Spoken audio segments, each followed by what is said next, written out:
Hey guys, this is Captain Frugal reporting for duty, and today I'm going to be talking about this article. And the reason is it sort of links back to some of the stuff I was saying. And I wonder if, hey, maybe they watched that video.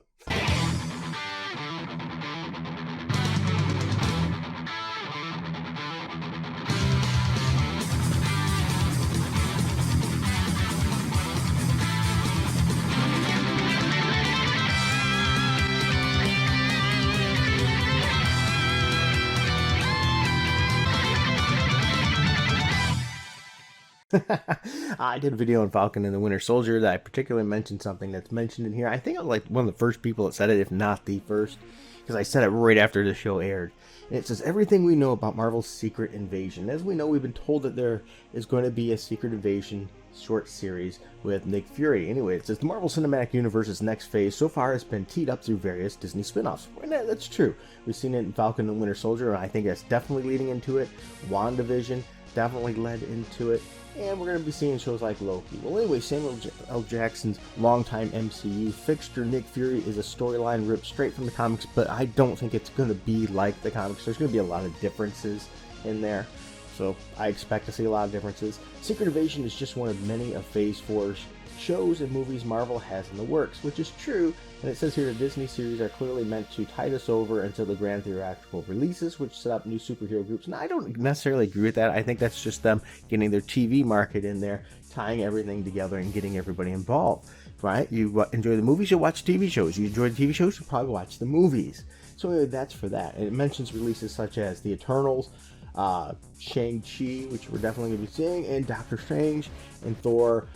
You know, with Doctor Strange, you're really starting to see Marvel. What they're starting to do now is filter in new characters, and it makes some sense. But some of them that they're doing make you scratch your head. And the reason I say that is they originally, their big hit Iron Man, which sort of really got it rolling. Some might say Blade, which that's too. But for the MCU, Iron Man, in most people's eyes at that time, was not a popular character.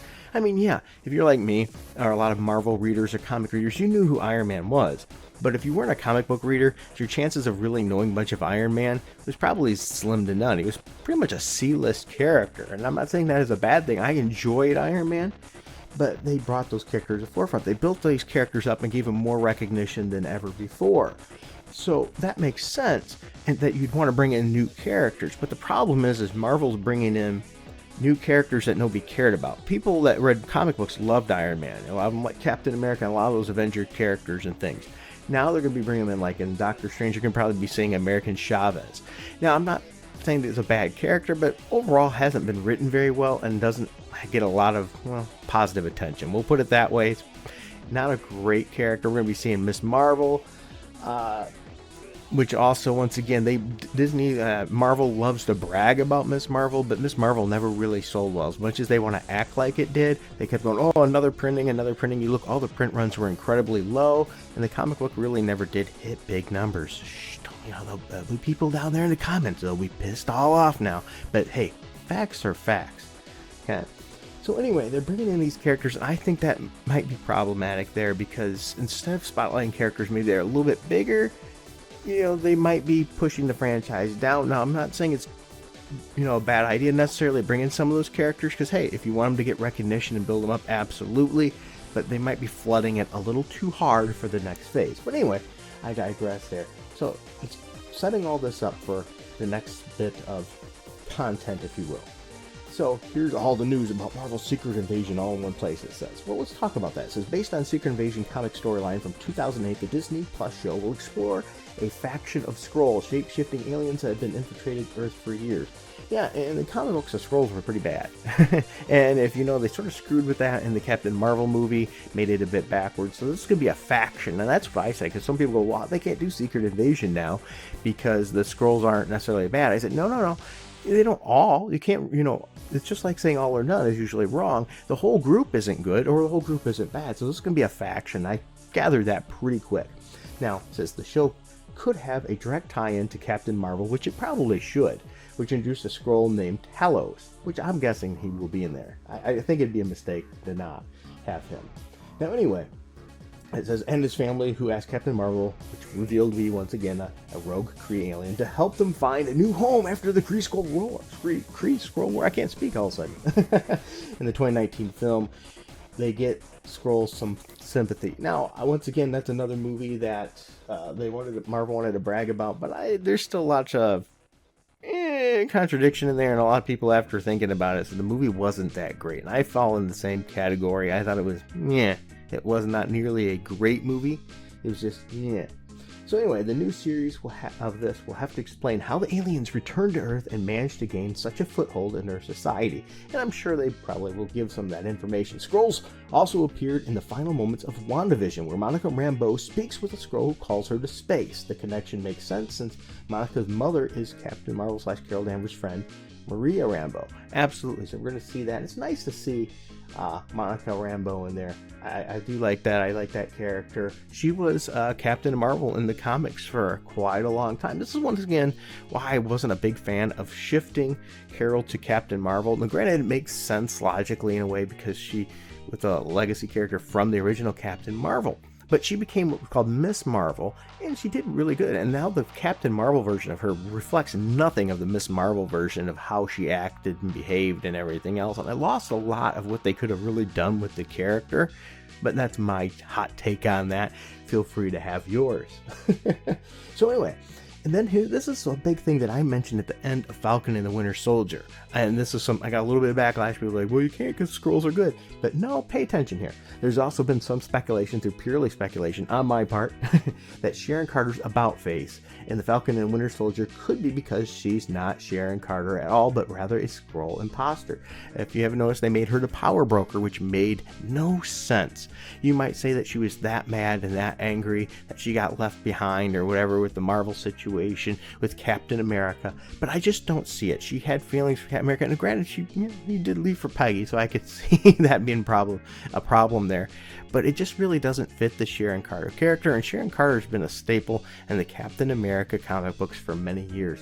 Her doing what she's doing as power broker just doesn't make sense, but it does make sense if she's an imposter, because what the Skrulls did is they tied themselves into many groups and power positions as they could, or spots that they don't think they would be noticed. And Sharon Carter was a perfect fit, to get somebody in there, to get people in the government, to get people on the Avengers, to get people with ties into superhero teams.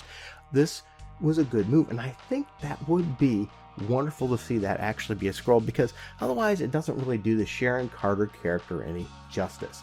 Now, the article mentions how is it different.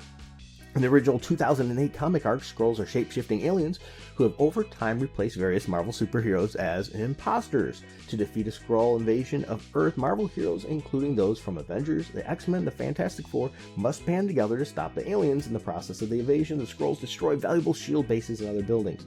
Right. What made the comic book interesting is you didn't know who was really a Skrull and how long they've been a Skrull. So when you get that reveal, it's like, oh my goodness, so all this never actually happened to that character. This was the imposter.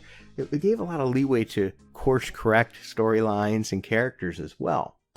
Now, on the Disney Plus website, only Samuel L. Jackson as Nick Fury and Ben Mendelsohn as the Talos, the Skrull from Captain Marvel and Spider-Man Far From Home, have been cast. But according to the Hollywood Reporter, Game of Thrones Emilia Clarke, The Crown's Olivia Colman, and One Night in Miami's Kingsley Ben-Adir will also star in this show. There's no word yet on what their roles will be. Secret Invasion will be written and executive produced by Kyle Bradstreet on Mr. Robot fame, which I've never seen, and all these people direct, so it is what it is. So Disney Plus announced 6 episodes for the show. No word yet on how the series is set to debut, or if it'll drop weekly at once. And this is a thing that's a little bit not surprising, but is at the same time.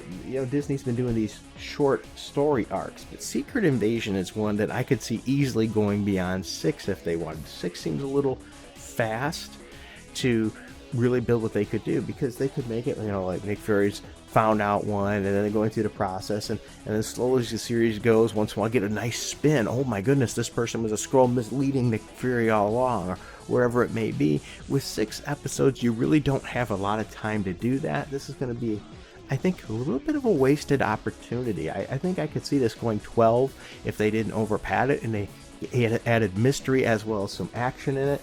But, it is what it is. While we're still waiting to hear more, Loki is coming to Disney Plus on June 9th and could contain even more clues to what's next. After that, we know that a few more shows are on its way too. Miss Marvel, What If. Now, What If I'm looking forward to. I'm looking forward to What If, because those are stories that are not canon. Those are, if this happened instead of this hero did this instead of that, what would have happened? It was always a way to really add a lot of imagination and a lot of speculation and fun, because these things you can go wild on, because it didn't really have any impact. I'm interested to see how Miss Marvel does and how they're going to make it sound like it's the best thing since sliced bread, because that's what they've done with the comic series, even though it wasn't very well. It's, and that, once again, I'm not trying to bag on Miss Marvel. She's not a very good character, completely, really. They sort of mimicked her powers from other characters, which I granted, it's hard to come up with something nowadays, but let's be honest here. As I said, her comic book didn't sell great. They really pushed her in the Avengers video game, and if you're not familiar how that game did, it did not do well. It's just people aren't gravitating towards this character. So that's why, they've done the same thing with Captain Marvel. As once they switched her from Miss Marvel to Captain Marvel, they've had really no success with that character. As much as they want to brag about the movie, she's had comic book series after comic book series canceled, and the movie, review-wise, wasn't that spectacular unless you were getting some schmo pushing an agenda. And once again, I love the Captain Marvel character. I'm a big fan of Carol Danvers, so it's not like I'm bagging on the character. I loved her as Miss Marvel. She is really a completely different character the way she's been written as Captain Marvel, and a lot of what made her great just isn't there right now. So that is really a shame. And there's potentially a Hawkeye show. So interesting that. And She-Hulk and Moon Knight. She-Hulk has got me scratching my head because everything I keep hearing just makes me go, oh, this is going to be a political nightmare. What I mean by that is going to be Marvel shoving their political view from their writers and things, interjecting too much to make this show any good. I hope I am wrong. I really do, because I'm a fan of this universe, and I want to see good things from it. I want to see it grow and build. I want to see all these characters flourish. So all these people that didn't make this far are probably putting things in the comments of how I'm whatever hater, this and that. But realize the only reason I did this video is because I care. So I think Secret Invasion is a really good opportunity to build and to course correct if need be on anything. I wish it'd be a little bit longer and make it a little bit more twists and turns, but I definitely am interested to see it. And once again, I'll be interested to see again if I'm right about Sharon Carter. I said it right after I seen it. I was watching, I was like, that makes no sense for Sharon Carter to turn into the power broker. Sorry about the spoilers there. But then I thought about it for like less than 2 minutes. I was like, wait a minute, I bet she's a Skrull, because they're going to do a Secret Invasion. And I'm banking on that one. I'd love to hear your guys' thoughts. Thank you for taking your time to watch this video. Until next time, keep it frugal.